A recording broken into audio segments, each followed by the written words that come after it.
नमस्कार दोस्तों। एक समय की बात है, एक गांव में एक पंडित रहा करता था। उसे अपने व्याकरण ज्ञान पर बड़ा अभिमान था। वह जिससे भी मिलता अपने व्याकरण ज्ञान का वखान करने लगता। गांव के सारे लोग उसका आदर सम्मान करते, लेकिन सभी को उसके घमंड से प्रॉब्लम होती थी। वह हर बात पर लोगों को टोकता। रास्ते में जो भी उसे मिलता वह उसे सही गलत का पाठ पढ़ाने लगता और उसके सामने खुद की ही तारीफ करने लगता कि तुम जैसे मूर्ख व्यक्ति को इस दुनिया में जन्म ही नहीं लेना चाहिए। यह दुनिया मेरे जैसे बुद्धिमान और ज्ञानी व्यक्ति के लिए ही है।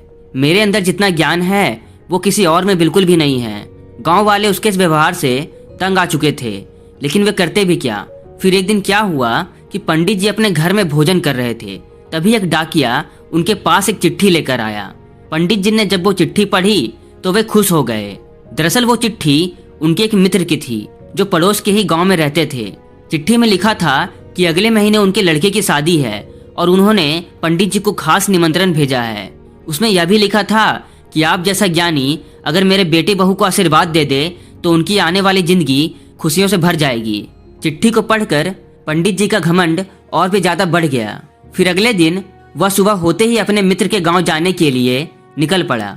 उसके मित्र का गांव नदी के उस पार था, इसलिए वह नदी के किनारे पहुंचा और एक नाव पर बैठ गया। पंडित जी के बैठते ही नाविक नाव चलाने लगा। अपनी आदत के अनुसार पंडित अपने व्याकरण ज्ञान का बखान करने लगा। उसने नाविक से पूछा, क्या तुमने व्याकरण पढ़ा है? नाविक अनपढ़ था। वह बोला, नहीं पंडित जी, मैं तो पढ़ा लिखा ही नहीं हूँ। मेरा परिवार तो पीढ़ियों से नाव चला रहा है। फिर पंडित ने उसे नीचे दिखाकर बोला, ओह, बड़े दुख की बात है कि तुमने अपना जीवन बर्बाद कर दिया। मुझे देखो, मैं कितना बड़ा विद्वान हूँ। सिर्फ इस गाँव में ही नहीं बल्कि बाकी के गाँव में भी मेरी बुद्धिमानी के चर्चे हैं। काश कि इस दुनिया का हर व्यक्ति मेरी तरह बन पाता। पंडित की बात सुनकर नाविक को काफी बुरा लगा।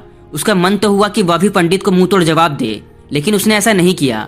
वह चुपचाप नाव चलाता रहा। फिर उसके दिमाग में एक आइडिया आया पंडित को सबक सिखाने का। नाव जब मझधार में पहुंच गई तभी नाविक ने अपने नाव में एक छोटा सा छेद कर दिया, जिससे कि पानी नाव में घुसने लगे और नाव डूबने लगे।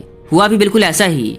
पंडित जी की आंखों के सामने ही नाव में पानी भरने लगा और नाव डूबने लगी। यह सब देखकर पंडित जी घबरा गए और भगवान को याद करने लगे। फिर उन्होंने नाविक से कहा, यह सब क्या हो रहा है बेवकूफ? ये नाव डूब कैसे रही है? नाविक ने जवाब दिया, पता नहीं पंडित जी, ये कैसे डूब रही है।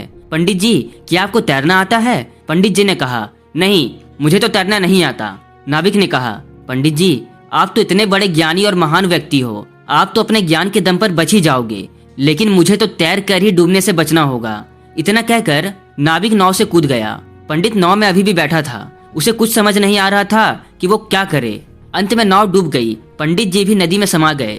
उसका सारा व्याकरण का ज्ञान धरा का धरा रह गया। जान बचाने के लिए वह मदद की गुहार लगाने लगा। तभी नाविक ने उसे बचाया और किनारे पर पहुंचाया। पंडित का अभिमान चूर चूर हो चुका था।